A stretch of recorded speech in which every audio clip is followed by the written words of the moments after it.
For you today, we are going to be talking about one of my out-to-boy authors, and we're talking about Stuart Turton. And today we're going to be talking about the last murder at the end of the wall. First of all, I have to say that I love Stuart Turton as an author because he always offers something completely different. The first book that he wrote, it was like this Groundhog Day mystery thriller thing where the characters were reliving the same day over and over again with like minor variations which were used to solve the case. And then the second one, we had this kind of historical book about sheep and something happening, and I did love the take too.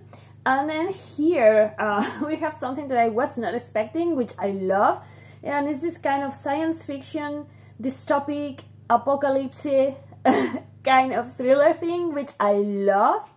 I really don't want to be talking much about the dystopic, post-apocalypse and upcoming apocalypse part of the book, because I think it's very surprising and it's full of twists and things that I wasn't expecting. And for me, reading this book was kind of hard in the way that if we are reading it and thinking about it as this kind of thriller, mystery and murder kind of book, I mean, I guess after having read it, I will rate like 3 stars on that aspect alone. But if we are reading it like this sci-fi, futuristic, dystopic, apocalyptic novel, I will give it 4 stars or more, because the topics that he brings in this book are amazing, and they compete so much with the thriller part of the book, which is why the thriller part got, for me, a lower rating than the dystopic part of it, because it's amazing.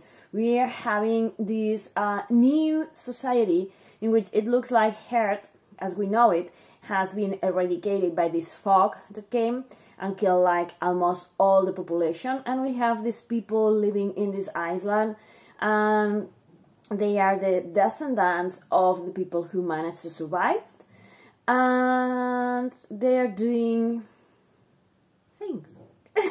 Because if I begin explaining what they do, I'm going to ruin the book for you. So let's say that there's like these 3 elders. These elders are people who have survived for so long. They come from the before time. They are over 100 years old. And we are going to be learning why they are so old and how they did survive these pre-apocalyptic Earth. And then we have, as I was saying, the descendants, and it's like the descendants are real like very submissive, very like they respect everything about the elders because they think that the elders know best. And we are going to be following the decision of one of these elders who she thinks she has the key to ensure humanity survival. But in order to get this survival of humanity, she has to do something that she doesn't even want to consider. See, someone is going to die so humanity can be saved, and that's going to be our mystery, murder, thrillery component of the book, which I'm not going to say anything more about it. This is a very hard book to review because usually you can be talking about the plot of the book and leaving out the murdery things up, but in this one you can't, because it tackles lots of things like humanity extinction, what happens when you have power and money and when you don't, who is more likely to survive if there comes an apocalyptic thing our way. It talks about cloning and about surviving and about creating new species and about exercising humanity's will over lesser creatures, about what really defines being human, about humanity, and about lots of things. And I know that I say cloning, but there's not going to be cloning in this book. This was I say that in a very misleading way, but yeah, there's things in this book that are going to make you think about it. And also this book is very good because it piques your interest. I want to know more about the before wall, how people lived, how they eradicate illnesses, what they did to be so long-lived. There's some spots and sparks here to make you think about both what happened before and what is going to be happening after you close the book. So I think it's amazing.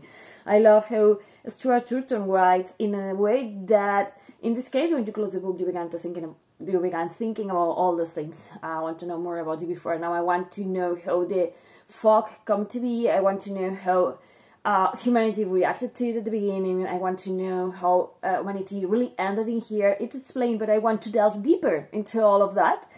And I want to know more about the lives of many of the characters here in this book. I mean, it's amazing. Yeah, I mean, this idea of the remnants of civilization coming to live into this island and living like, you know, way back, like living from the heart and taking care of each other and living in community and learning to, like, begin again now with the different to what came before. And yeah, and about, it's lots of things going on in this book about families and about grievances and about fear and about what humanity will do if all the rules and everything, you know, came to be obsolete, when like it's like The Walking Dead. Who is the threat, the zombies or the humans? It's more, yeah, you know what I mean? It's like, it's an amazing book, and it's full of topics that you can discuss, even closing this book, about free will, about using other people for your own benefits, about lying to get what you want, and discarding people who are different, or live different, look different, think different, because, you know, you feel that you have like the upper hand and you have the right to do those things. And about being different and being able to stand on your feet and question everything around you, even when you are looked at like the weird one. Being brave enough to be your own persona when everyone is the same. Being, you know, full of color when everyone is gray. About the power of having an idea to change the world. About the fear of being annihilated by external forces. About paying the price for destroying this world. About who we are as humanity, why do we keep doing the same mistakes over and over again, why we cannot live together in peace or at least accept each other.